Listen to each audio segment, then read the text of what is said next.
드디어 아달월 13일 그날이 되었습니다. 원래 이날은 유다인을 제거하라는 이 하만의 조서가 실행되는 날이었습니다. 하만은 지금 이 시점에서 이미 처형당한 상황이지만 이제 그가 내린 조서는 아직 유효한 상황이었죠. 그러나 이제 모르드게를 통해서 새로운 조서가 반포되고, 그래서 이날은 유다인이 죽임당하는 날에서 오히려 유다인을 죽이려고 했던 그 모든 원수들이 죽임당하는 날로 변하게 되었습니다. 2절에 보면 유다인들이 모여서 자기의 원수들을 죽이려 하니 모든 민족이 두려워하여 능히 막을 자가 없다라고 말합니다. 또 3절에서는 모든 관리들과 권력자들이 모르드게를 두려워하여 유다인을 도왔다고 말합니다. 완전히 이제 분위기가 반전되고 상황이 역전된 것을 우리가 확인할 수 있습니다. 이제 분위기를 우리가 좀 생각해 보면, 처음 하만의 조서가 반포된 날부터 새롭게 모르드게의 조서가 추가로 반포된 날까지 약 70일간의 기간이 있습니다. 그리고 나서 또 이제 실제로 실행될 때까지의 기간이 있죠. 앞에 하만의 조서가 이렇게 반포되고 이제 유다인들을 미워하는 모든 이들이 얼마만 기다리면 이제 유다인들을 마음껏 죽일 수 있는 날이 오는구나라고 이제 생각하면서 좋아할 때, 그 기간 동안 이제 이 유다인들이 어떤 심정이고 어떤 일을 겪었는가를 우리가 생각해 보면 정말 상상하기 어려운 끔찍한 시간이었을 것입니다. 마치 사형 집행 날짜를 이미 받아놓고 그 날이 올 때까지 인간 취급받지 못한 채 조롱당하고 무시당하고 온갖 괴롭힘을 당하는 사형수와 같이 아주 끔찍한 시간을 보냈을 것입니다. 그래서 아마도 하나님이 우리를 완전히 버리셨구나 라고 하나님을 원망하거나 하나님이 어디 계신가 하면서 절망했기 쉽습니다. 그러나 하나님께서는 보이지 않는 곳에서 하나님의 백성을 위해 계속 일하고 계셨습니다. 이 대역전극을 위해서 부지런히 쉼없이 달리고 계셨던 것이죠. 그러니까 보이지 않는 하나님의 일하심을 보지 못하는 자들에게는 이 70일 정도의 이 시간이 너무나도 끔찍하고 고통스러운 시간이었지만, 하나님께서는 그 시간을 사용하셔서 오히려 유다인의 원수들이 어디에 있는지 명명백백하게 드러내게 하신 것이죠. 그래서 이 새로운 조서가 반포되고 이제 역전이 되어서 유다인들을 죽이려 했던 원수들을 모두 처리할 때 그 원수들이 어디에 있는지 아주 잘 나타나도록 하셨습니다. 우리는 이 세상에 가득한 죄악과 부조리함, 또 부패하고 타락한 권력자들로 인해서 힘들어하고 슬퍼합니다. 답답해하고 분노하기도 하죠. 해결되지 않는 이 전쟁과 기근과 온갖 끔찍한 범죄들, 깊어만 가는 사회적인 갈등과 여러 불평등의 문제들, 그 앞에서 하나님께서는 왜 우리의 기도를 들어주시지 않는 걸까? 하나님께서는 왜 속히 이 땅의 회복과 하나님의 영광을 드러내는 그날을 주지 않으시는 걸까?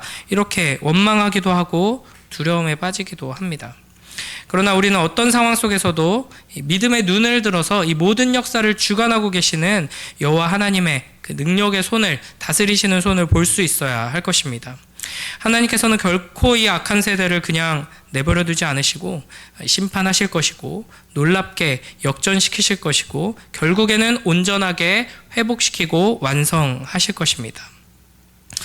이 시대의 부패와 타락의 현실과 여러 가지 문제들, 또 우리의 개인적인 여러 가지 문제와 어려움들이 때로는 하나님의 부재처럼 느껴질 때가 많지만, 하나님께서는 이 시간들을 통하여서 오히려 이 세상에 가득한 악들을 분명하게 드러내실 것입니다. 그리고 이제 그 죄악이 관영하면, 가득 차면, 심판의 때가 되면 하나님께서 공의롭게 심판하시는 것이죠. 하나님의 때는 실수가 없다, 하나님께서는 분명하게 공의로운 심판을 완성하신다 하는 것을 확실하게 믿고, 그 어떤 핍박과 원수들의 조롱과 공격에도 흔들리지 않고 역전의 그날을 바라보며 믿음을 지켜나가는 우리 모두가 되길 주님의 이름으로 축복합니다. 5절에서는 이렇게 말씀하시죠. 우리 5절 함께 읽겠습니다. 시작. 유다인이 칼로 그 모든 대적들을 쳐서 도륙하고 진멸하고 자기를 미워하는 자에게 마음대로 행하고. 아멘. 여기서 너무 무서운 단어들이 많이 등장합니다. 칼부터 무서운데 이제 도륙하고 진멸하고, 그리고 이제 이런 단어에 이어서 자기를 미워하는 자에게 마음대로 행한다고 하니까 이제 엄청 이제 잔인하게 막 살인을 저지른 이런 모습이 좀 떠올려지긴 하는데요. 여기서 이제 자기를 미워하는 자에게, 이 원수에게 마음대로 행했다라는 것은 어떤 이제 권력자들, 관리들의 어떤 방해를 받지 않고 모르드게를 통해서 새롭게 반포된 조서에 힘입어서, 그리고 그 역전의 상황으로 인하여서 이제 모든 왕의 신하들과 권력자들, 지방 관리들이 다 두려워하고 이제 유다인이 되고자 하고 유다인의 편에 서고 하는 분위기가 되었잖아요. 이제 그런 상황 속에서 방해를 받지 않았다라는 것입니다. 이어지는 7절부터 9절에서는 유다인이 죽인 하만의 10 아들의 이름이 기록되어 있고요. 또 이어지는 11절부터 14절에 보면은 이제 당일에 도성 수산에서 왕이 보고를 받습니다. 그런데 왕은 에스더에게 더 원하는 것이 있으면 무엇이든 말하라 라고 하죠. 지금 자기 백성들이 모든 지역에서 학살당한 끔찍한 일이 벌어진 날입니다. 그런데 왕은 별로 개의치 않는 것처럼 보입니다. 오히려 나의 이 도장이 얼마나 강력한 힘을 가지고 있는지 잘 보여지니까 어떤 자기 권력의 효능감 때문에 기뻐하면서, 봐라, 네가 원하는 대로 잘 됐지, 뭐 더 원하는 거 없어? 하면서 이제 에스더에게 질문하고 있는 것이죠. 그러니까 이 왕을 통해서 우리는 계속해서 이 세상 권력의 무자비함, 세상 권력을 가진 악한 자의 모습을 보게 됩니다. 그리고 또 하나님께서는 이런 악하고 무자비한 권력자를 통해서 하나님의 일을 행하시고 하나님의 뜻을 이루어 가신다 하는 것을 보게 되는 것이죠. 우리는 뭔가 이 세상 권력의 정점에 엄청나게 신실하고 정직하고 막 거의 예수님 같은 사람이 권력을 가져야지만 이 세상이 좋아질 거라고 생각하기가 쉽습니다. 그러나 하나님께서는 악한 권력자가 악한 일을 행하는 걸 통해서도 결국에는 하나님의 뜻을 이루어내신다 하는 것이죠. 이 왕의 이제 질문에 에스더는 이 수산에 한정해서, 수도에 한정해서 이 조서의 효력을 하루 더 연장해 달라고 요청합니다. 근데 이전처럼 막 미사여구를 잔뜩 붙여서 이야기하지 않고 담백하게 왕이 만일 좋게 여기시면 이라고 말합니다. 아마 왕이 기분이 좋았던 것 같아요. 나의 권력이 이렇게 우리 제국 안에 있는 한 민족을 도장 하나로 몰살시킬 이 나의 권력, 얼마나 위대한가. 그런 기분 좋은 상황이기 때문에 왕이 쿨하게 오케이, 하루 연장, 이렇게 답합니다. 그래서 15절부터 19절에 보면 13일에는 수산에서 500명이 죽고 또 다른 지방에서는 7만 5천 명이 죽었습니다. 그리고 연장된 14일에는 수산에서 추가로 300명을 죽였습니다. 그러니까 유다인의 원수를 뿌리까지 뽑은 것이죠. 이에 수산에 사는 유다인들은 15일에 잔치를 즐겼고 지방에 사는 유다인들은 하루만 이 학살이 진행됐기 때문에 14일에 잔치를 베풀고 서로 예물을 주었다라고 되어 있습니다. 이렇게 잔치를 벌이고 기뻐하는 모습으로 오늘 우리가 읽은 본문이 마무리되게 됩니다. 수산에서 첫날 500명, 둘째 날 300명, 총 800명이 죽었고요. 전국에서는 7만 5천 명이 죽은 것, 이 숫자가 모두 합해지는 7만 5천 800명이 학살당한 이 날, 유다인들에게는 원수를 진멸한 기쁨의 날이죠. 자신들을 죽이려고 눈앞에서 칼을 갈며 조롱하고 비웃던 이들에게 회심의 반격을 날린 날이고요. 그냥 작은 원수가 아니라 조상 대대로 하나님과의 원수였던 이들을 몰살시킨 날입니다. 그러나 제3자의 입장에서 보면 너무나도 끔찍한 학살의 날이죠. 피비린내와 비명소리와 울음소리가 가득한 끔찍한 날입니다. 이런 장면들로 인해서 많은 사람들이 구약의 하나님을 무자비한 사륙의 신이다, 학살의 신이다라고 이제 손가락질하기도 합니다. 그러나 우리는 이 장면을 단순히 한 민족이 한 민족을 대적해 싸우는 이야기로 봐서는 안 됩니다. 하나님께서는 지금 이 유다인을 통해서 하나님의 원수를 처리하신 겁니다. 그러니까 이 세상의 유일한 주권자이신 여호와 하나님께서 공의로운 심판을 유다를 통해서, 그리고 이 제국의 왕과 여러 가지 세부적인 상황들을 주관하셔서 이제 심판하신 것이죠. 구약에서는 이것을 여호와의 전쟁, 진멸 전쟁이라고 합니다. 하나님께서 이스라엘을 가나안 땅에 이제 들여보내시면서 이스라엘을 통해서 가나안 민족을 정복하게 하시는데, 그때 너희 들어가 가지고 거기에 있는 권력자들과 먼저 잘 접선해서 최대한 피 흘리지 않고 외교적으로 잘 해결해 봐라.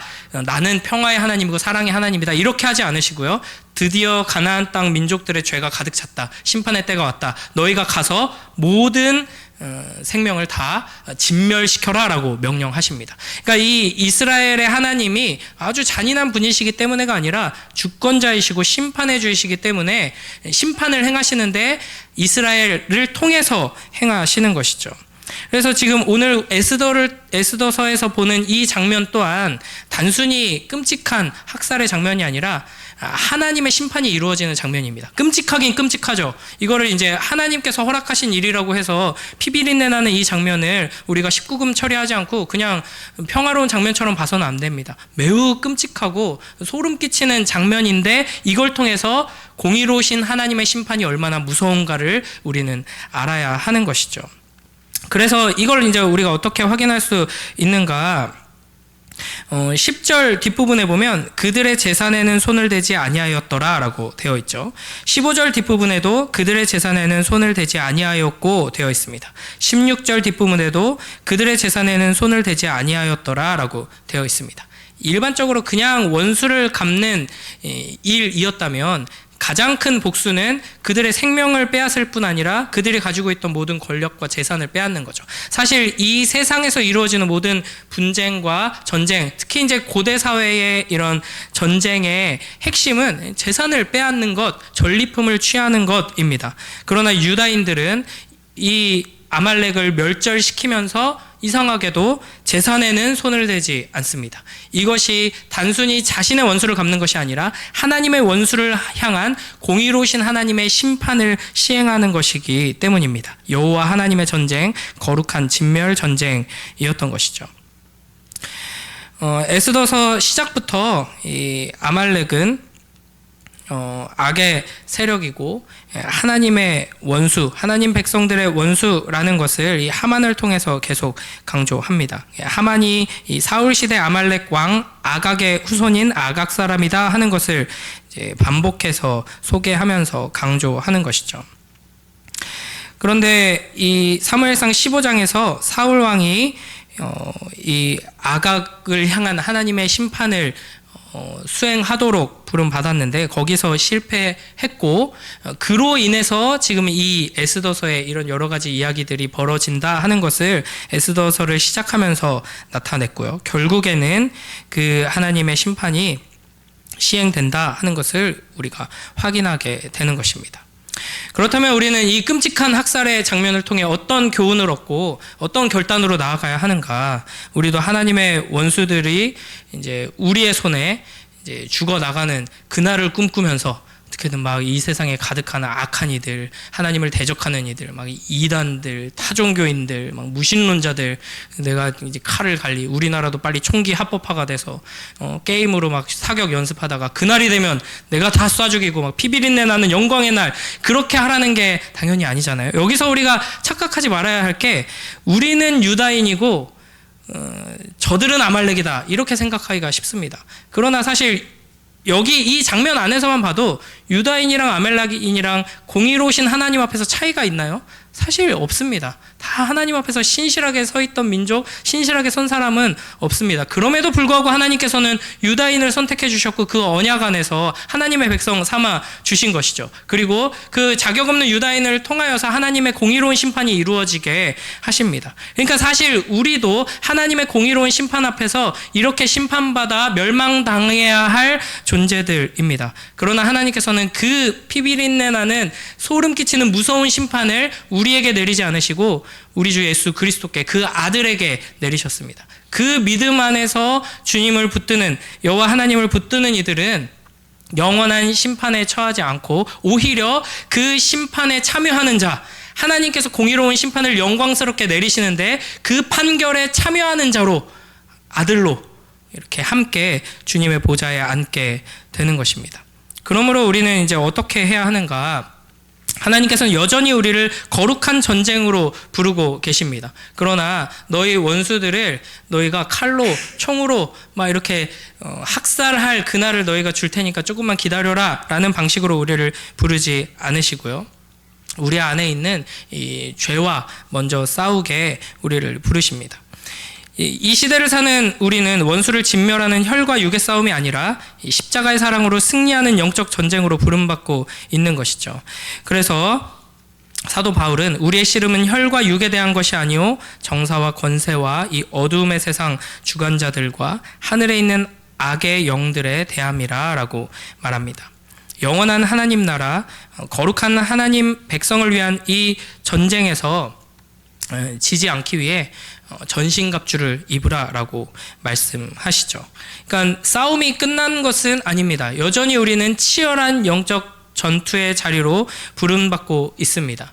그러나 그 싸움의 방향이 이제는 세상적인 방식으로 나아가는 것이 아니라 이 죄와 싸우는 방식으로 나타나게 되는 것이죠.